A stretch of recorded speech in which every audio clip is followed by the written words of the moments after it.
Thank you so much. It's a pleasure to be here. I hardly can see anybody, but probably you can see me. I'm not all in black like architects and designers usually are. I'm a little bit, in between, that's a perfect word, because I graduated as an architect from Finland and from Berkeley, California, did my PhD in the theory of architecture, but since I switched to design, architects think that I'm not proper architect. And because I'm an architect by education, designers don't think that I'm a proper designer. So Chief Design Officer is my role, but I play it like Chief Disruption Officer. So that's the storyline behind my journey tonight. So first of all, I think that I feel a piece of vintage. Not because of my 80s look, but because of this interior, the building. I got my education at the very same time when this building was built. So this architecture, it reflects the ideas, the utopias of that time in architectural education. My father, who is now 88, and he's an architect and a former architect professor, he created, you know, very much similar details, not in this big scale, but the whole sentiment was very, very same. So I have very nostalgic feeling, and actually I'm thinking that what kind of times they were, comparing the times of today, and what I have learned during those years in between. And I'm not sure whether we are going to the better or worse. I feel sometimes that there were some very good ideas, very fresh ideas during those times. And sometimes I think that, well, all these young people, they are so much more clever. They know everything better than I did ever in that age. So I have this very ambiguous feeling, really, in this odd setting and environment. But it's interesting how it inspires you to think about something past and something in the future. Now, I think that this Quo Vadis is something that we have heard today. Where are we going? In each of the presentations today, all the persons, they said the same idea. We are in between. We are on the threshold to something. We are from somewhere to somewhere. And frankly, we all share the same thing. We don't know where we are heading. But we understand that there is a disruption going on, and it's going on in several different areas. So it's not only one thing is moving or changing or speeding, but it's many. So cities, they are on transition too. And I like this picture that I made by myself, see that there is number one. And everyone in this competition, in this game, in the world, whatever they are doing, they always want to be number one. Who wants to be number two? Hands up. Seriously, number two is much more better than number one. If you are in business, you know, challengers, they have better position. Think what happened to Nokia number one, big number one. It came down. So at least in Finland, we have understood that being a little bit less than someone else, it's a good position to start. See what I mean? So, cities on transition. 2 weeks ago, I read a blog by Erik Korsvik Östergaard. I never have met him. I know nothing about him, but I Googled a little bit that he has his agency doing coaching for big companies. But he was Googling or tweeting, whatever you call it, directly from Global Peter Drucker Forum, actually in Vienna. So I think it was 2-3 days meeting there with business people, top-notch heavyweights, and he was sort of sending a message what's happening there, because he was on the place, obviously. And he said that great talks about redesigning growth, inclusive prosperity, technology and innovation in radical ways. You know, the mainstream agenda. And then he said, one theme throughout the day has been choice. That's why I started to read this. Choice. We have the choice to do things differently. We even have the obligation to do so to solve our local and global challenges.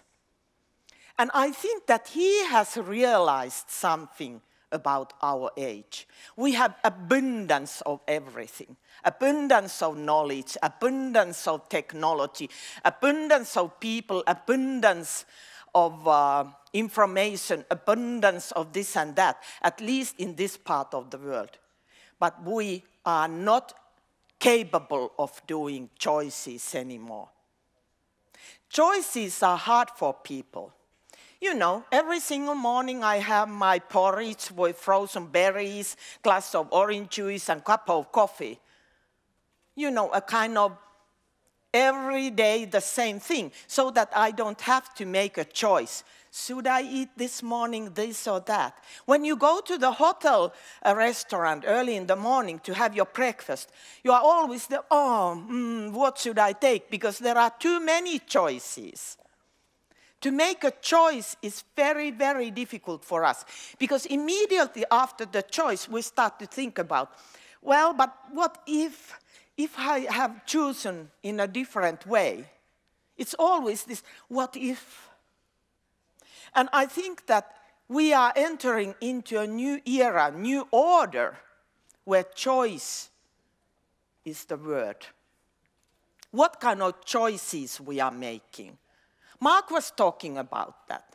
We have to make choices, relevant choices, risky choices, sustainable choices.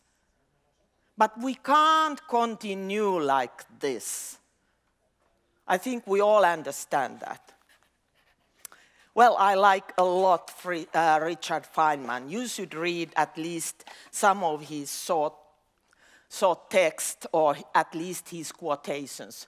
But you know him, that he's a Nobel laureate and, on theoretical physics. And he has said, actually, that we are the very beginning of time of the human race. It's not unreasonable that we grapple with problems. But there are tens of thousands of years in the future. And actually, our responsibility is to do what we can, learn what we can, improve the solutions, and pass them on. So this is the dilemma of human beings. What kind of world we are passing on to the next generation? What kind of choices we made? Did we make good choices or bad ones? But it's up to us. But there are generations to come after us, after another and another and another. And probably, hopefully he is right when he's saying that this is just the beginning, the tiny part of the long journey. But still, I think that we have to understand the scale and the impact of our choices in many, many ways. So I know that in the end row, you can't see what I show you next, unfortunately. But this is my latest chart, because I usually talk what I'm thinking about, so this is very much work in progress.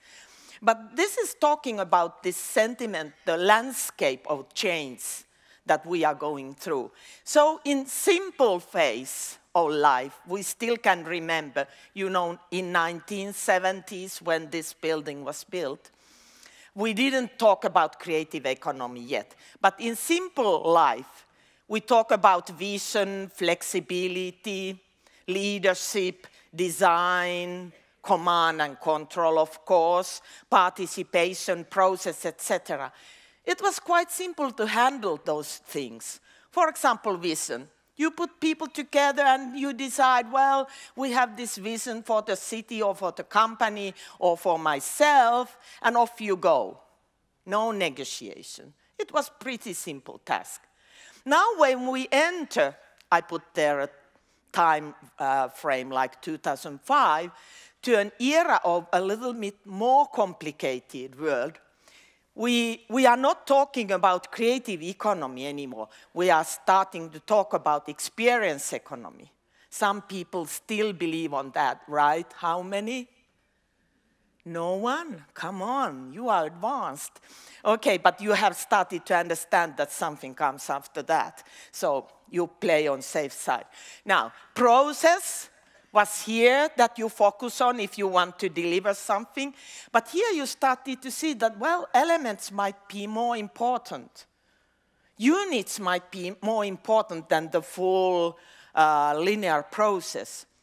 And from vision, you started to talk about purpose. Yes, purpose. We all should have a purpose. Business should have a purpose. What is the purpose of the city, etc.?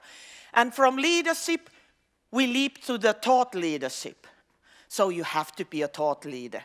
Otherwise, you are not really a leader. You are just a manager, be a thought leader, right? Then from design, kind of idea of design thinking. I think design thinking is the best ever brand that California produced. It's overused. We can do anything under that, not only post it, you know. And we went from change to curiosity, from flexibility to the idea of constant experiment, fail and fast. You know that mantra, I hate it. Because it depends on the scale. In city scale, you can't fail, right? But in a startup, might be a different issue. So now, when you enter into the time of complexity, so it's even more difficult to make choices there. And the choice is the driving force there. Because purpose doesn't make sense anymore, because there are so many purposes. In this room, we have 900 purposes, I suppose. And in the scale of City of Helsinki, we have some 600 to 800 purposes. So whom should I deliver? So here we go from experience economy. This is the latest version I have been heard, imagination economy. Because it's the abundance. Whatever you can imagine, you almost can do it. So prepare yourself to do choices. We are not talking about elements or processes anymore. Here, what matters is patterns. Can you read patterns from the complexity? Yes, you are in a winning formula. And we have went from experiment to courage. You need a lot of courage to survive in this complex world that we are living. And design thinking, so boring last season, enter to horizontal thinking instead. You have to scan a lot. You have to understand many, many disciplines at the same time. And creativity has become number one, even in leadership. They have done studies, what is the top-notch skill or capability that the leaders will have in the future? Imagination and creativity. They have to imagine the future. So they have to read the future. They have to understand the future. Prepare themselves to the future. So there are huge leaps going on now in many respects, because everything is networked, so it's very, very complex landscape that we are struggling with. Sorry for the last row, you can't see this, but maybe you understood some part of it. But here what happens is actually that we are starting to do things together. We call it sense-making together. We need all parties together, all people together to solve these complex problems. And this create the idea of this lens of diversity. Here it was simple. It was a vision of one woman or one man or one company. It was easy. Okay, off we go. But here we need a lot of negotiation, co-creation, conversation, so that we get the idea what could be the area where we target in order to solve the problems. Okay, horizontal thinking, this is my favorite. Next to the planetary boundaries and planet Earth that I have learned recently. So those who are in business, they know that there are these horizons of innovation. And horizon number 1 is a kind of core business. You know the problem and you know the solution, so you improve something a little bit. So this is a daily routine. You don't pay too much attention into this. But in a business, you have to do it, and in a city level, you have to do it. Improve incrementally things, one by one. Now, horizon 2 in innovation, that means that you know the problem, but you can't solve it. You don't know the solution. So eventually, when you solve the problem, you change the process somewhat, and you start to do things in a new way. It's a little bit more challenging. But the disruption will happen only in the horizon number 3, where we are talking about unknown unknowns. You don't know what is the problem, but it sucks. You don't know for sure what is the solution. And this is a risky business. Companies don't want to do this horizon number 3 because the risk is so high. But I think that in a city level, it's reasonable. You can do it, but you have to make sure that you don't scale it before you have run it several times so that you have changed those things that might not work. But I think that we are living in this complex era now, the problems of unknown, mostly. And that's why it's so hard for all of us, because they are the most complex challenges, actually, that we are facing, the unknown unknowns. And there happened this sense-making together that I was talking earlier. Because if you take a group of people and put their competence, skills, experience, and knowledge together, for sure you will have a better outcome than just with one hero thinking alone. So we are moving from many to many rather than from one to one, also as a solution.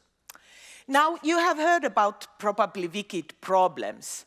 And that's one way to see this complexity, because they are always context-bound. You can't copy the solution because it doesn't fit to another place, because they are culturally and socially and environmentally usually bound.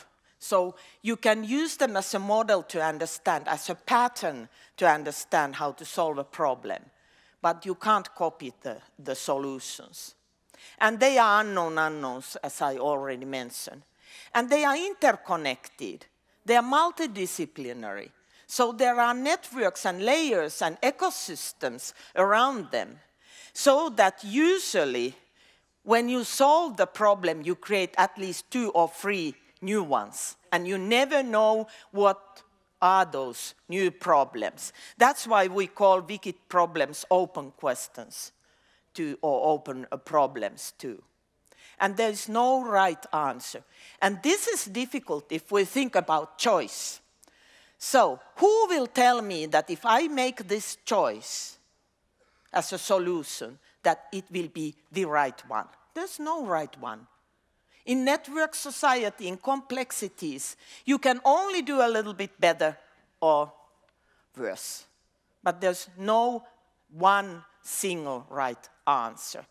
So they are very, very complex, those wicked problems.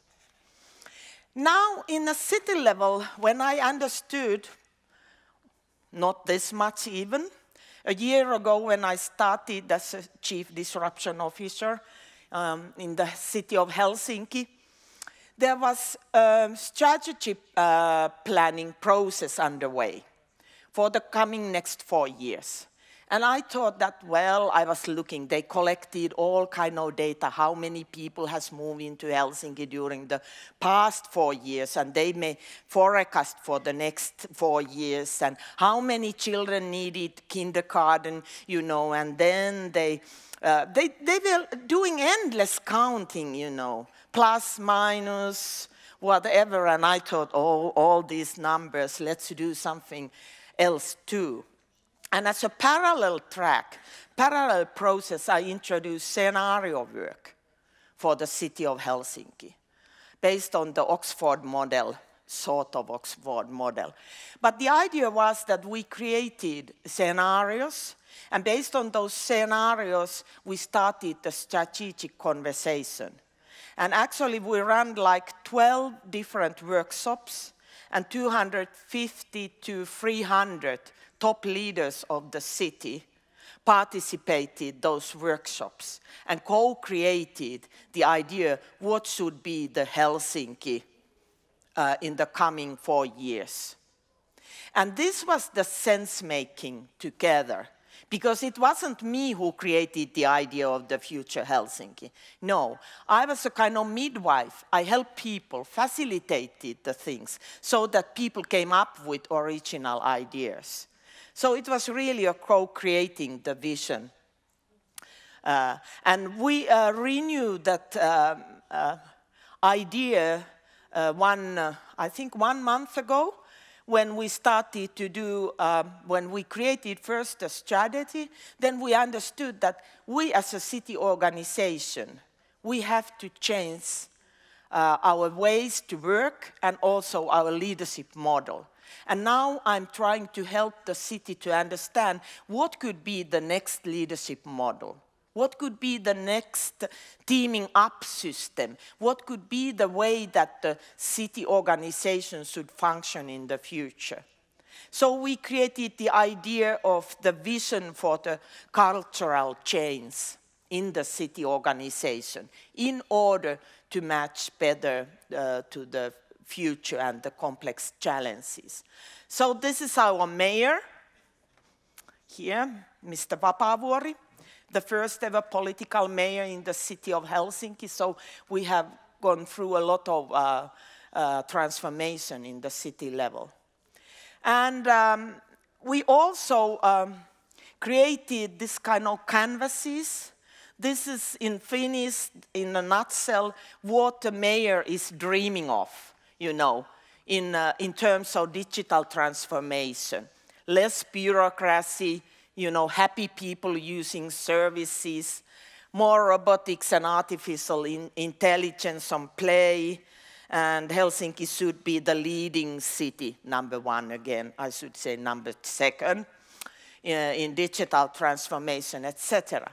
And then we put people in small groups to really think about what kind of manifesto we will need for this digital transformation. And eventually, we did the same with the leadership model and how we create a new type of organization that is not silos, but it's more like moving in a horizontal way. Remember this horizontal thinking across the different functions of the city. And we ended up this kind of change vision. Unfortunately, it's only in Finnish version because it came out from the oven last week, so I still need to fix that for English too. But this is our change vision by 2020 as a city. It says here in the heart that this is going to be the most functional city in the world. I said the second best is better position again. But here these areas are those that we should focus on if we want to make Helsinki great again. See what I mean? So, best leadership, for sure. You need a real leadership in order to push the change through. Best teams, for sure. And how people get more power to team up by themselves. Best in digitalization, or actually I put there better. Best services and best partner. And then around those, we understood that there are some things with red and minus that we have to improve. I don't translate that. And then we have this with blue ones that we are very good. You know, the motivation and self-leadership is in quite high level within the city organization, etc. But basically, the idea was that we create a map how to navigate the complexities and how to navigate towards future. And people really enjoyed, those who participated this, this two-day workshop, they really enjoyed this doing. And one thing that came out of that, as I mentioned, when I read some of the articles, was that I think it was Deloitte who recently published the HR review or questionnaire for the next year, 2018. And they were looking what are the skills that you will need in the future as a leader. So these two things came out. One thing is important, imagine the digital future. The second one, imagine the weak trends. And the third one, as a teacher, as a leader, you should be able to teach. It's a totally different idea than the old-fashioned idea of leader as a hero. Today, we are talking about leadership of crowds. It's not a person that people just, you know, follow because there is this old command and control culture. But you have to be honest, authentic, and original, and you have to walk and talk, and you have to have your own vision and your own purpose so that people start to follow you. So it's a very, very demanding position for city leaders today to navigate these complexities. This is actually the scenario work that we put together and did the series of workshops last spring. And the whole idea was that it was a learning process. It was a strategic conversation next to that traditional strategy planning process. It was a social learning journey in many ways. We created the fourfold axis so that there is active involvement and there's a low involvement in terms of how citizens participate into actions of city. There is, in this side, individual and there is a collaborative mode. And basically, Eetu here, 68, divorced old gentleman living by himself, he is representing the resilient welfare society, the next welfare society as we understand it today. There is Yusuf, second-generation immigrant, actually, and he lives only 6 months in Helsinki, not the nasty part, in the darkness, you know, only the good summertime. He's a creative freelancer, and that's why he can live in any part of the world, basically. Then there is Kirsi, 55, commuting to Helsinki, and he loves to buy services. Unlike Eetu, who says that I have paid my taxes and I want my services. Completely different attitude. And here we have Stina, 35, with her family, who is sort of living the idea of civic serving, sharing city. So that she is doing yoga class there for her friends in the neighborhood, etc., etc. So we characterized the different kind of futures, plausible futures that we foresaw. And based on that, we started the discussion. But the whole idea there was actually this, how we co-create value together as a city and citizens. And that's the big issue in the future. How, as a city, you organize everything in a way that there is much more room for people to play in this whole game. IFTF is a fantastic organization, International Institute for the Futures in California. they publish beautiful maps about the future. This is one of the maps that I like a lot. There is a, oh my goodness, it should be generation transition.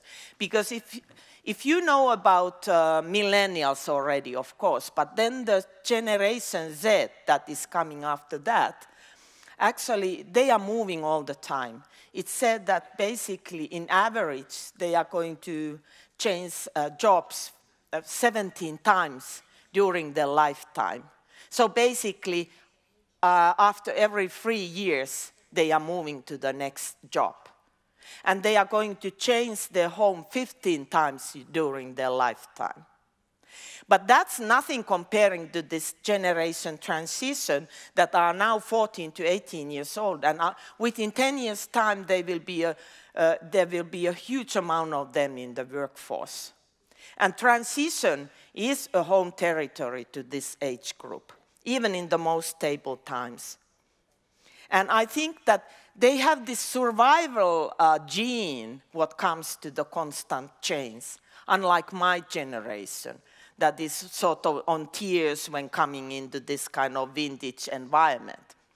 So meet Jake, actually, hyper-connected in digital hubs.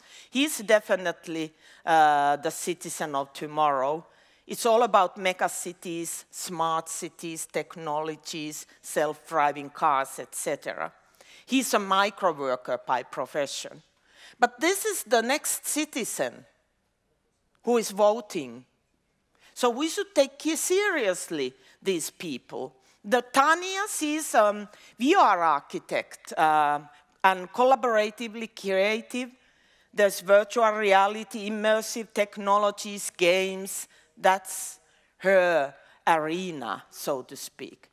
Then we created also scenarios of the city itself by 2030 to support these storyboards of scenarios. So this is Yusuf City, Dynamic Helsinki. It's all about creative industries, network society. And here's Eetu, lost in the translation. See, he doesn't know where to go because it's a completely new world for him. Vivian, the drone selfie celebrity, personally ambitious. How many you know?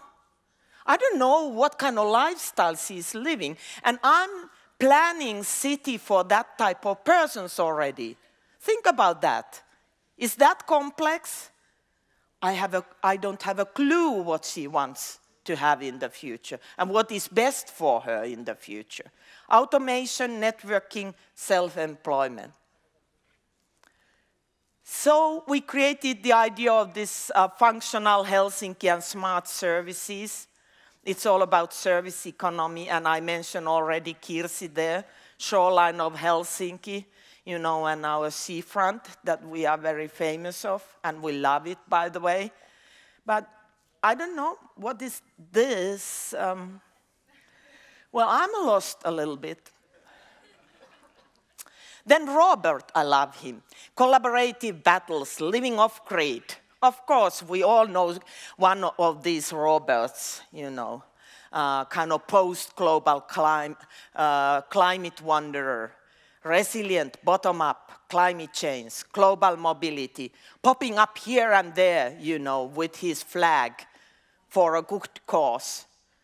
And what kind of city we offer for him?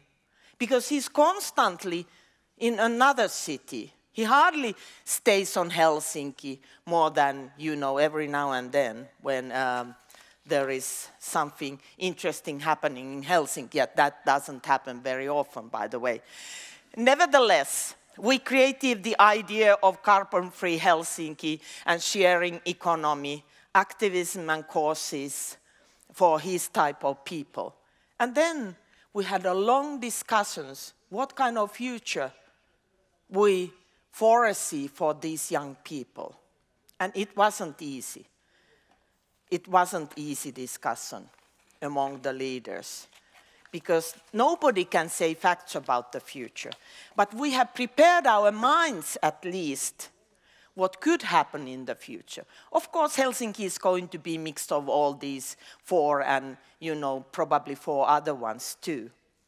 But this is the idea how you can imagine the future, make it tangible, and start a strategic conversation, and trying to make sense together with lots of people.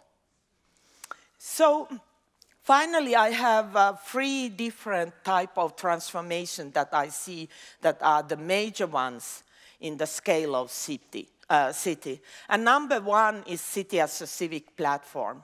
I stated this already a year ago when I started, because based on our trend analysis and trend research, together with my expert who is based in London, we noticed that the strongest single emerging trend is actually this citizen participation.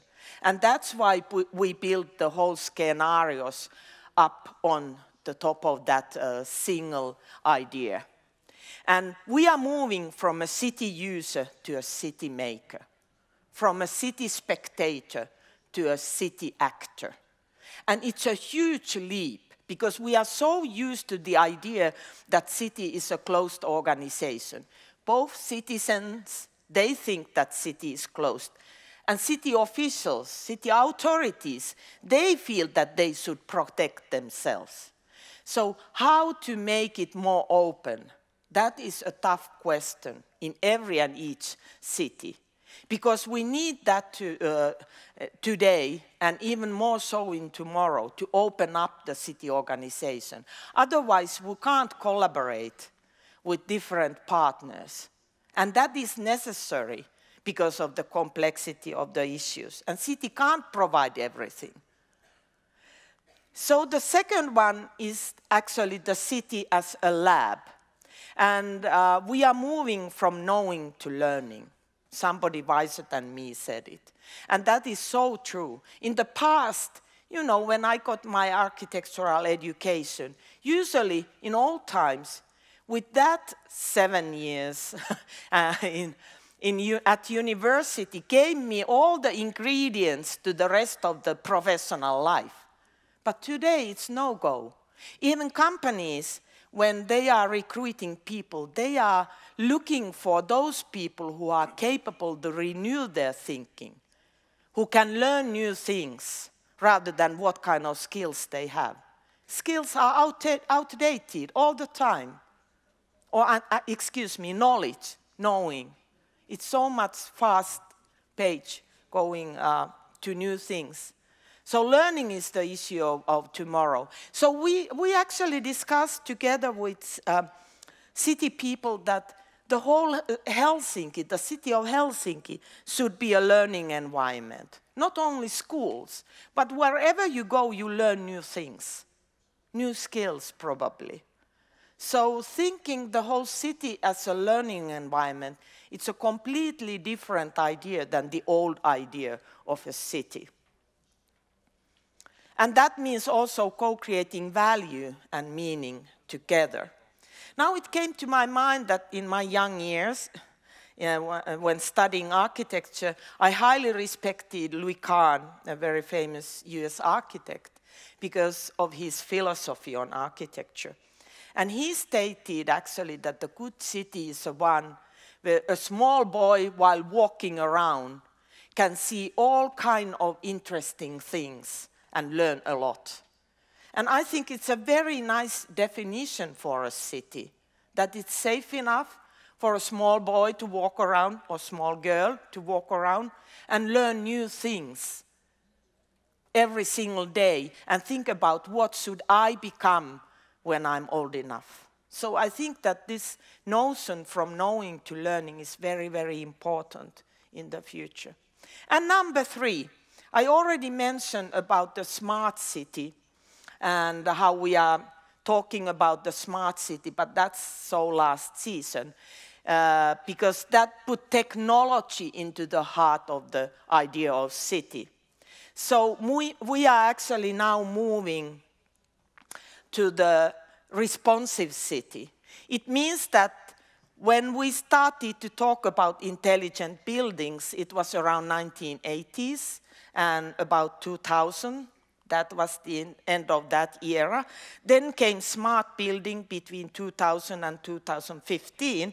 And from 2000 onwards, they have started to talk about cognitive buildings, responsive learning buildings.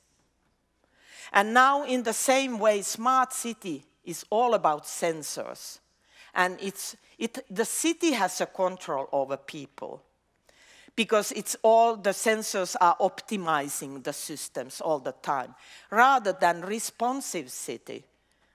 It put people into the focus because it's reacting via the sensoring system to people's behavior constantly, on real time.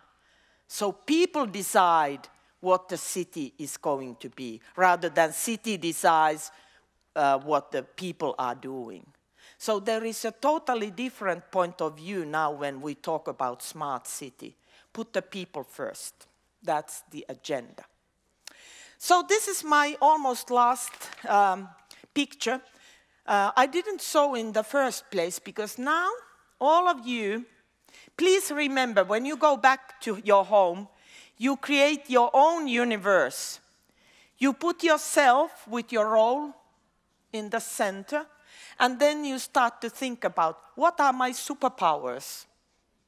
What are my superpowers? How I can make change happen? And how I can contribute to the complex problems with my choices. So number one, I think I'm pretty good in creating the big picture. See, you have heard about that.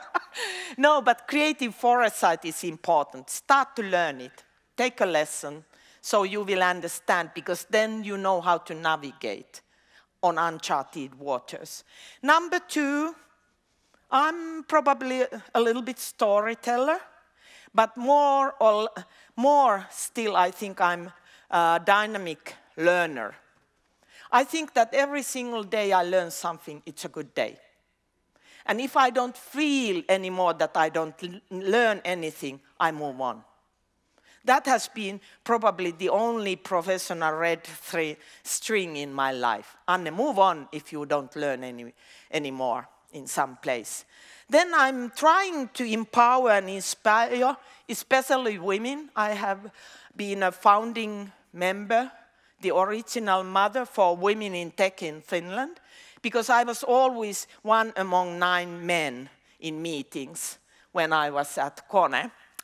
So I improved it a little bit. A month ago, there were 1,000 women gathering together for Women in Tech Finland forum.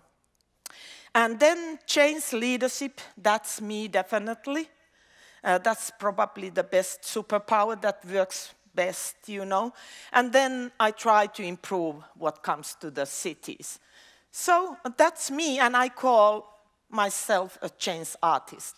So if you want to become a change artist, do your universe with your superpowers and start to work.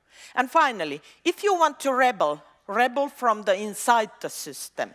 That's much more powerful than rebelling outside the system. So go into the system, any system you want to change, and start your journey as a change artist.